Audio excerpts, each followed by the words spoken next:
भारत के निवासी मेरे भाइयों, बहनों, प्यारे बच्चों,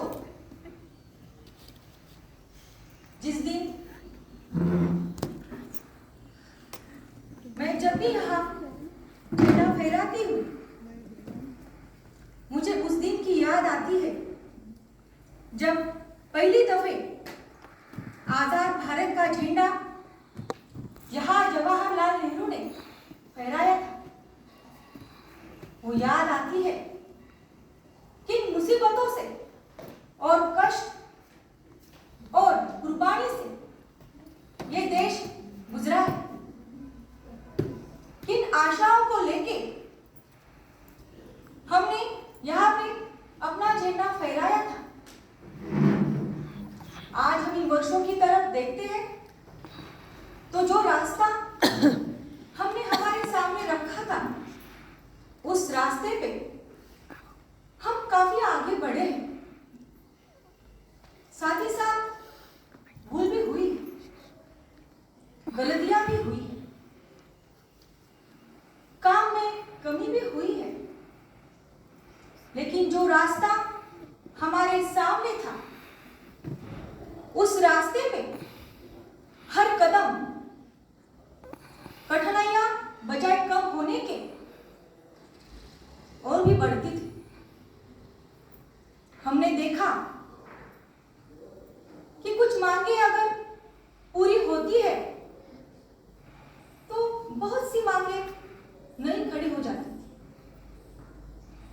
लेकिन ये जीवन का ऐसा ही रास्ता होता है।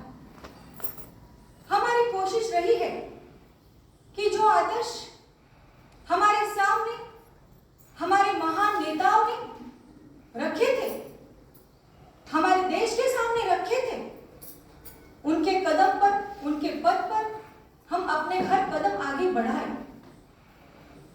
मेरा मानना यह भी है कि भारत को अपनी शक्ति और संसाधनों पर आत्मनिर्भर होना चाहिए। इसलिए उसके मजबूती के लिए मैंने हर एक संभव प्रयास किया। जैसे 14 बड़े बैंकों का राष्ट्रीयकरण किया, जिससे देश में आर्थिक स्थिति का सुधार आया। हरित क्रांति लाई, जिससे देश में अन्न धान्य का उत्पादन बढ़ा।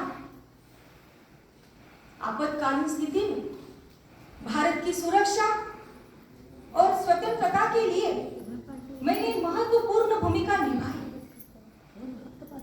पोखरण में परमाणु परीक्षण का आदेश देकर मैंने भारत की सुरक्षा व्यवस्था में सुधार लाया।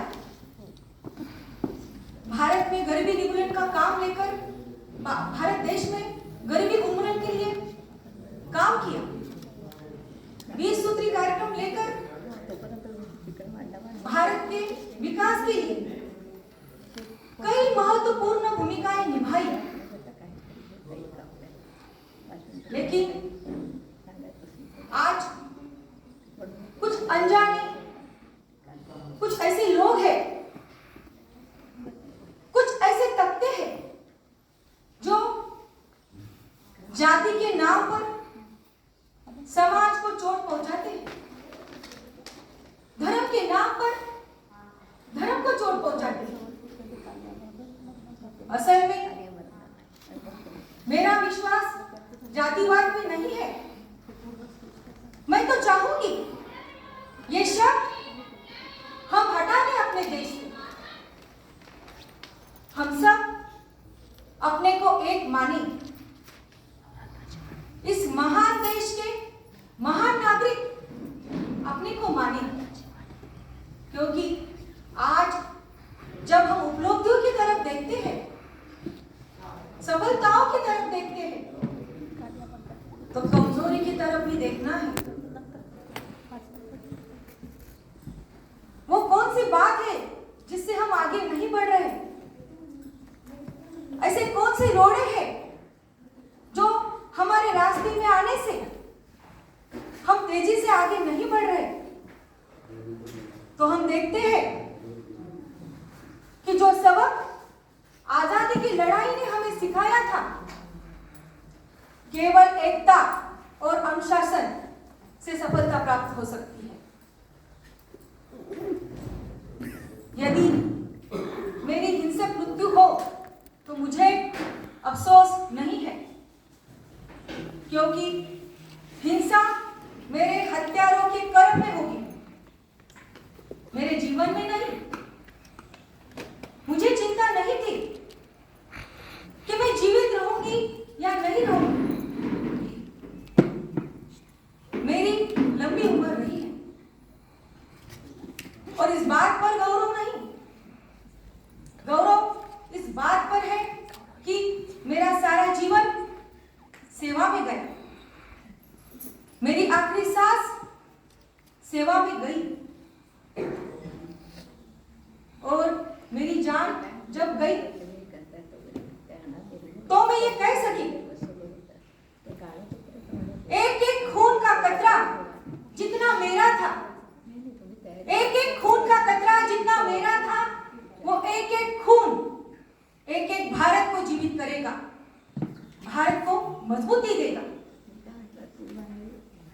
आप सभी को फिर से मेरा नमस्कार, आपके भविष्य के लिए शुभकामनाएं। जय हिंद, जय हिंद।